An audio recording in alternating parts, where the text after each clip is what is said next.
मेरा नाम राजकुमार रामचंद्रन है और मैं एक हिंदू ब्राह्मण परिवार से बिलोंग करता हूँ। मैं 11 साल की उम्र से ही ईश्वर के प्रति सचेत हो गया था। मेरे परिवार में मैं और मेरी माँ बहुत धार्मिक प्रवृत्ति के थे और हमें बताया गया था कि हमारे परिवार के देवता सुब्रमण्य हैं। तमिल ब्राह्मणों के दो ग्रुप्स होते हैं, आईएएस और आयंगर। आयंगर विष्णु की पूजा करते हैं और आईएएस शिवा की पूजा करते हैं और हम आईएएस थे, सो हम शिव के उपासक थे। और जब मैं ईश्वर के प्रति सचेत हो गया, सुब्रमण्य के अलावा मैंने कई देवी देवताओं की पूजा करना शुरू कर दिया। और जैसे जैसे मैं बड़ा हुआ, मेरा जीवन एक संतुष्ट जीवन, एक खुशहाल जीवन था। 5 बच्चों में सबसे छोटा होने के कारण मुझे सभी ने प्यार दिया। इसलिए चूंकि मैं सबसे छोटा था, मेरे पास वह सब कुछ था जिसकी मुझे ज़रूरत थी। और जैसे जैसे मैं बड़ा हुआ, मेरे जीवन में सब कुछ ठीक होता गया। मेरा स्वास्थ्य बहुत अच्छा था, मैं खेलों में भी बहुत अच्छा था। मैंने तमिलनाडु राज्य विद्यालयों के लिए क्रिकेट खेला और मैं पढ़ाई में भी काफ़ी अच्छा था। और जब मैंने अपनी स्कूली शिक्षा पूरी की तो मुझे बिना किसी कठिनाई के एक इंजीनियरिंग कॉलेज में जगह मिल गया और बिना अधिक प्रयास के मैंने वहाँ भी अच्छा परफॉर्म किया। और तब भी मुझे एहसास हुआ कि यह ईश्वर की कृपा थी और मैंने सोचा क्योंकि मैं अपनी प्रार्थनाओं में, अपनी पूजाओं में वफादार हूँ, इसलिए ईश्वर मेरे लिए अच्छा रहा है। लेकिन इसके बाद भी मेरे अंदर कुछ तो था जो एक सच्चे और जीवित ईश्वर की खोज कर रहा था। मैं अक्सर अपने घर की छत पर जाता था और सितारों को देखता था और सृष्टिकर्ता के बारे में सोचता था। मैं जानना चाहता था कि इन्हें किसने बनाया है। लेकिन जब मैंने अपनी स्कूली शिक्षा पूरी की और कॉलेज की पढ़ाई पूरी की तो मुझे बेंगलोर में सीमेंस नामक एक कंपनी में नौकरी लग गई, जहां हम 4 युवा इंजीनियर रहा करते थे और हम चारों ही बहुत अच्छे दोस्त थे। और हम में से एक युवक एक क्रिश्चियन था जिसने एक दिन ऑफिस में दोपहर के भोजन के समय मुझसे बहुत ही सहजता से कहा, राज, मैं जानता हूँ कि तुम एक धार्मिक व्यक्ति हो, मैं जानता हूँ कि तुम ईश्वर पर विश्वास करते हो, लेकिन पिछले 2 सालों से मैं तुम्हें कुछ बताना चाहता था लेकिन मैं हिचकिचाता था, लेकिन अब मैं आपको बताने जा रहा हूँ। फिर उसने कहा कि परमेश्वर तुमसे प्यार करता है, यीशु तुमसे प्यार करता है और ईश्वर तक पहुँचने का केवल एक ही रास्ता है और वह है यीशु। स्वर्ग जाने के लिए तुम्हें यीशु पर विश्वास करना होगा, अन्यथा तुम स्वर्ग नहीं जाओगे। और तब मैंने सोचा कि मैं तो हमेशा एक अच्छा इंसान हूँ, लोगों की मदद करता हूँ और अच्छे काम करता हूँ और मेरे साथ तो सब कुछ ठीक है, फिर मैं क्यों स्वर्ग नहीं जा सकता। इस आदमी ने मुझसे क्यों कहा कि स्वर्ग जाने के लिए तुम्हें यीशु पर विश्वास करना होगा। वास्तव में मैं बहुत आहत हुआ क्योंकि मुझे अपनी विरासत पर बहुत गर्व था और इसलिए मैंने सोचा कि यह आदमी एक कट्टरपंथी है। भले ही वह एक बहुत अच्छा इंसान है, लेकिन वह अंदर से एक कट्टरपंथी है और अब मुझे उसे गलत साबित करना होगा। मुझे उसे साबित करना होगा कि स्वर्ग जाने के कई रास्ते हैं और मैंने सोचा कि मुझे उसे गलत साबित करने के लिए एक रणनीति विकसित करना होगा।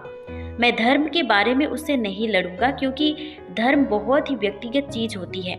मैं उसे सही तरीके से समझाऊंगा कि स्वर्ग जाने के कई रास्ते हैं। और मैंने सोचा कि अगर मैं अपने खुद के धर्म ग्रंथों से दिखाऊं कि स्वर्ग जाने के कई रास्ते हैं तो शायद वह विश्वास नहीं करेगा। और इसलिए मैं उसी के पवित्र पुस्तक बाइबल पढ़ूंगा और बाइबल से ही मैं उसे साबित करूंगा कि स्वर्ग जाने के कई रास्ते हैं।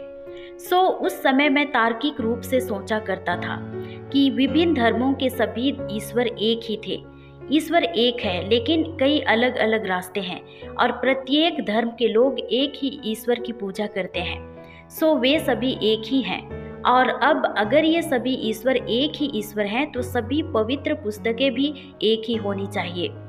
मैंने सोचा था कि बाइबल भी अन्य धार्मिक पुस्तकों के समान ही है, इसलिए मैं बाइबल पढ़ूंगा और बाइबल से अपनी बात को साबित करने के लिए तर्क ढूंढूंगा कि सभी ईश्वर एक ही हैं और उससे इसका सामना करूंगा।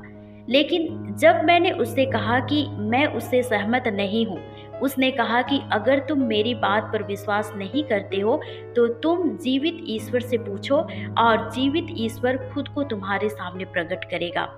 यह बात मुझे अंदर से छू लिया और इसलिए मैंने अपने लिए एक बाइबल खरीदी।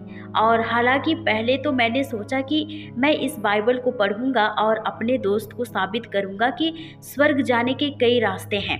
लेकिन फिर से मैंने यह भी सोचा कि अगर एक भी व्यक्ति के लिए यह सच हो कि उसने जो कहा वह सच है कि यीशु मसीह वास्तव में स्वर्ग जाने का एकमात्र रास्ता है, तो मैं भी यह जानना चाहता हूँ। और इसके बाद मैंने सभी देवी देवताओं से प्रार्थना करना बंद कर दिया।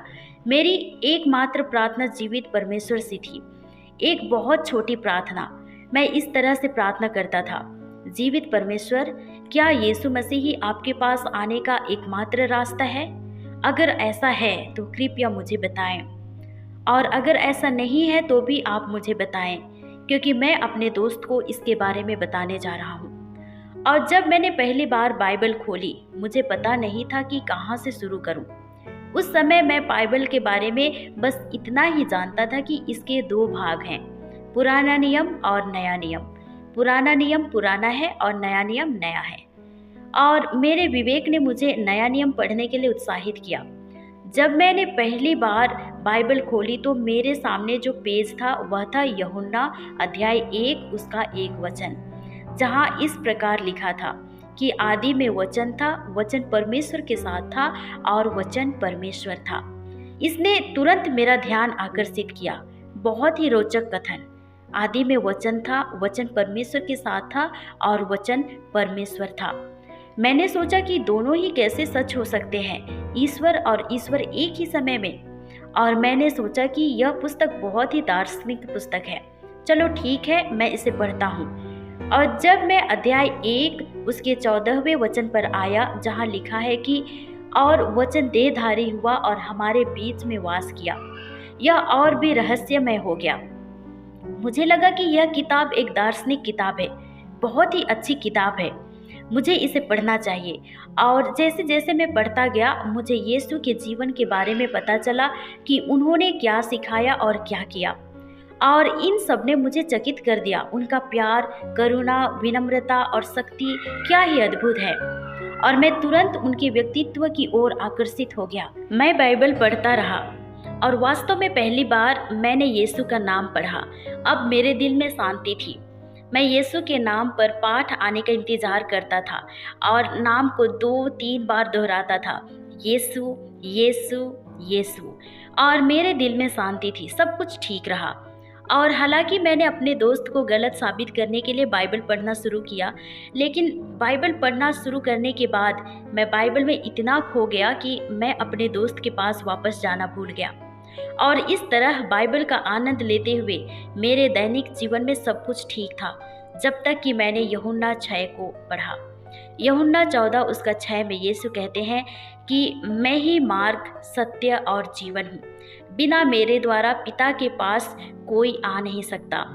इस वचन ने मुझे काफ़ी प्रभावित किया, क्योंकि एक हिंदू के रूप में मैंने यीशु को भी कई देवताओं में से एक के रूप में सम्मान दिया था। लेकिन इस वचन ने मुझे अंदर से हिला दिया और इसके बाद मैं बाइबल में आगे नहीं बढ़ सका। मैं प्रभु यीशु के वचन को स्वीकार नहीं कर सका। लेकिन अगर यीशु ऐसा कह रहे हैं तो मुझे इस प्रश्न से निपटना था। मैंने तुरंत बाइबल बंद कर दी और 1.5 महीने तक मैंने बाइबल नहीं पढ़ी। लेकिन हर रात जब मैं सोने जाता तो मेरे मन में यह विचार आता था कि यीशु ने जो कहा उस पर तुम्हारी प्रतिक्रिया क्या है, और मेरे पास कोई जवाब नहीं था। 1.5 महीने बाद मैंने खुद से सोचा कि शायद जब तक मैं बाइबल पढ़ता रहूँगा मेरे जीवन में सब कुछ ठीक चलता रहेगा, क्योंकि जब से मैंने बाइबल पढ़ना बंद किया कुछ कमी महसूस हो रही थी। 1.5 महीने बाद मैंने बाइबल खोली। मैंने यूहन्ना 14 उसका 6 को ना देखने की कोशिश की और मैंने यूहन्ना 14 उसका 7 पढ़ा, जहाँ यीशु फिर से कहते हैं कि अगर तुम मुझे जानते हो तो मेरे पिता को भी जानते हो।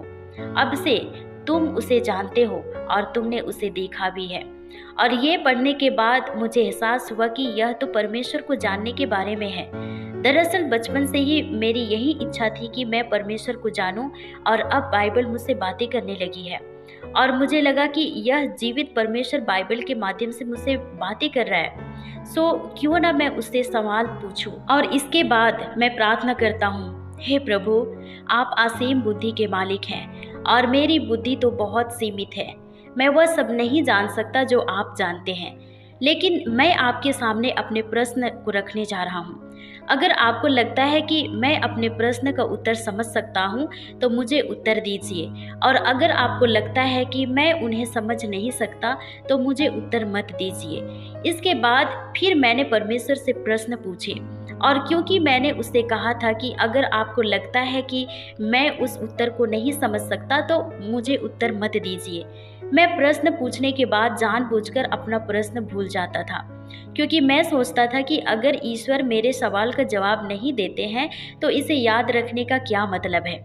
लेकिन मैंने नोटिस करना शुरू कर दिया कि जब मैं बाइबल पढ़ता था तो सबसे पहले वह मुझे बाइबल से उत्तर देते थे, एक ऐसे प्रश्न का उत्तर जिसे मैं पहले ही भूल चुका होता था, और उत्तर देने के बाद वह मुझे मेरे प्रश्न की याद दिलाते थे।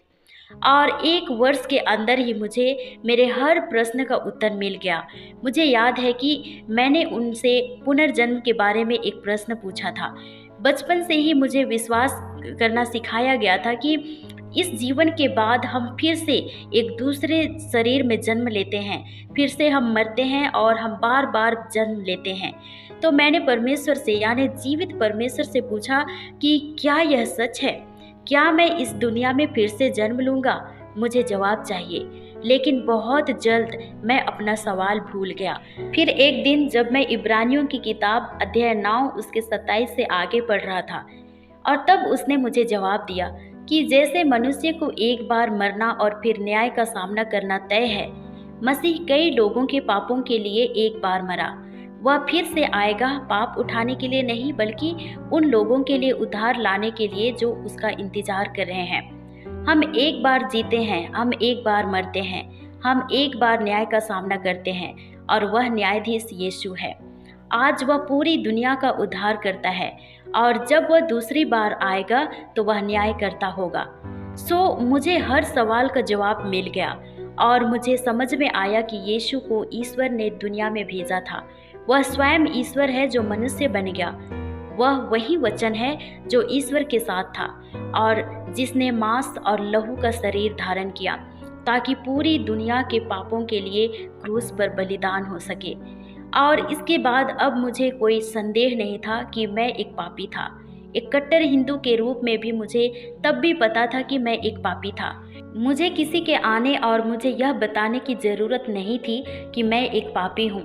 मुझे यह भी पता था कि पाप की कीमत चुकानी भी पड़ती है। लेकिन जब मैंने बाइबल पढ़ा, मुझे पता चला कि यीशु ने मेरे पाप की कीमत पहले ही चुका दी है।